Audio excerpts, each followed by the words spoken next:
One bit that I was going to ask you about that I thought maybe I disagreed with was you talk like the title of the book is Think Big. Yeah. And the vibe I got from the chapter around goals is that you're keen on people setting, or perhaps not, but like one camp of people in the sphere is encouraging people to set these big, hairy, audacious goals and then figuring out the small steps you can take to get there. But then there's another camp, and this is sort of where I think I am, whereby I think, in a way, I feel maybe setting goals is a bit overrated, because if you're setting a goal, then you're essentially, to me, that feels like a contract to be unhappy until you hit the goal. And then you hit the goal, and then you have this like fleeting sense of like, oh, I hit 1 million subscribers. Cool. Yeah. You know, my day-to-day hasn't really changed, et cetera, et cetera. So the way I kind of think about goals is I try and throw goals out the window and instead just focus on those, like, what do I actually want to do? But I don't know if I'm just like BSing myself and like. Well, it looks like, I mean, you're doing okay, so that seems to be working for you. I mean, I think so for people who read the book, the goal is really there to serve two purposes. Yeah. So one, so that you start investing in your career, so it helps to find the tasks this week. And two, so that you actually bring your future self forward, so you're not always investing in activities that just serve you in the present day. But in the book, I do talk about the idea that every Sunday, so every kind of, well, I pick Sunday because it's the start of my week, that you reflect on how the week previous went, and you look to see whether or not there are new opportunities that you should be pivoting your goal for. So I see the Think Big part of the book as really giving people a direction so they can set off on a journey, and they start walking, and more interesting things might actually come along. But they make a conscious decision to follow those interesting things. So then they go off on a slightly different journey. So if you take your own career, for example, it was probably a great idea that you studied medicine in Cambridge, right? And now you have an entirely different career, but you are using some of the skills that you actually learned in the university. So in that particular case, you would have sat back and said, actually, do I really want to pivot and do a large pivot? And the answer would have been yes. But had you never gone into medical school, maybe you would never have started walking in this direction and come to the destination. So it's really about movement. Oh, okay. That's really interesting. I was having these thoughts. It was a few weeks ago, and I was on a date, and we were kind of driving around afterwards, just like chatting. And I was kind of thinking that like driving around without a destination is just like, if it felt a bit wrong. And so I just put the destination of the McDonald's drive-through in the sat nav, and it wasn't really about the destination. It was about okay, I've got a destination now. Now I know what the journey is. And when we got to the McDonald's drive-through, it's like, what else? It's a McDonald's drive-through. Like the destination is actually not that important. But the point is, I was thinking, maybe having the destination lets you kind of set the direction for your journey, and then you can always change your mind as you go further down the line. And as humans, we love certainty. So even if we've created for ourselves, this is the goal that we're moving towards, then we change our mind. Yeah. For the period of time that we're moving, there is certainty. One of the biggest things that hampers people's growth and, stops them kind of getting to the place where they probably deserve to be is that they feel that the journey is actually uncertain. So by kind of having that destination allows you to kind of to move towards it. Oh, okay. Yeah. This reminds me of advice I got when I was in med school, where like, once you start your clinical years, the question everyone asks is, oh, what specialty do you want to do?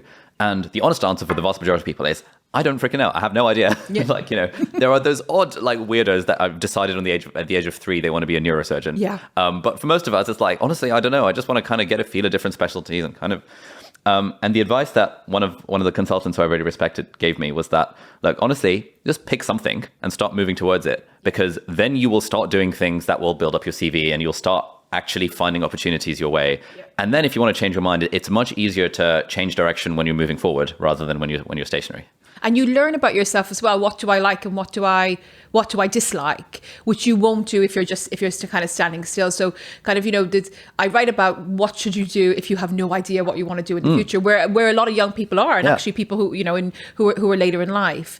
And again, it's really about thinking, what do I kind of like doing now? So let's do some more of that and move towards a goal.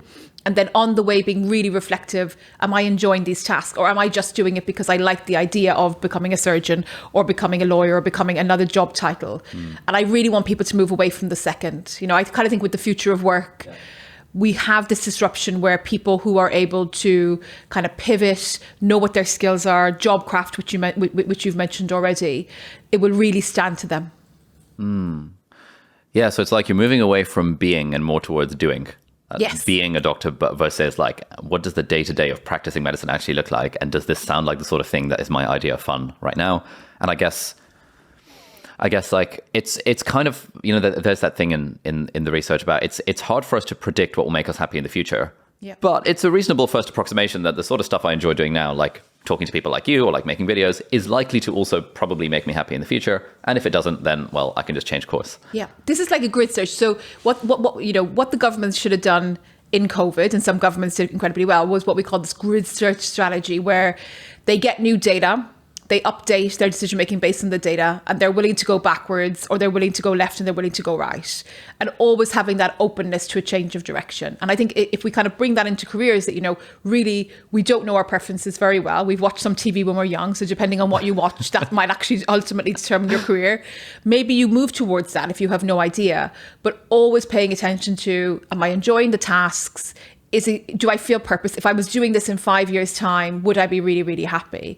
My director in the LSE, Manoush Safik, she spoke to me kind of about careers and kind of really thinking 5 years ahead of time. What's your next challenge going to be? Because by the time 5 years comes, you're not going to be able to do that challenge unless you've spent a decent amount of time doing activities that makes you credible to be that person standing in that room.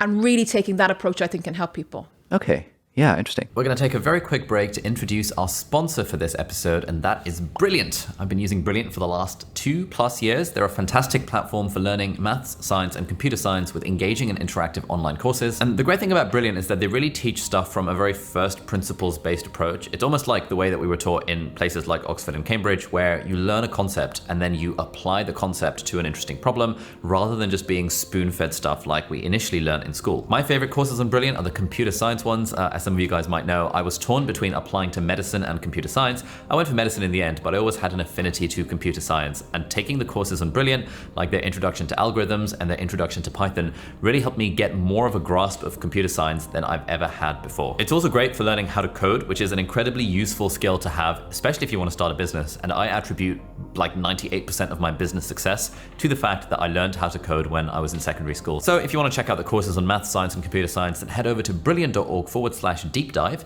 and the first 200 people to sign up with that link will get 20% off the annual premium subscription. So thank you, Brilliant, for sponsoring this episode. You mentioned that you often you've written about and you speak to people that have no idea at all what they want to do. How should someone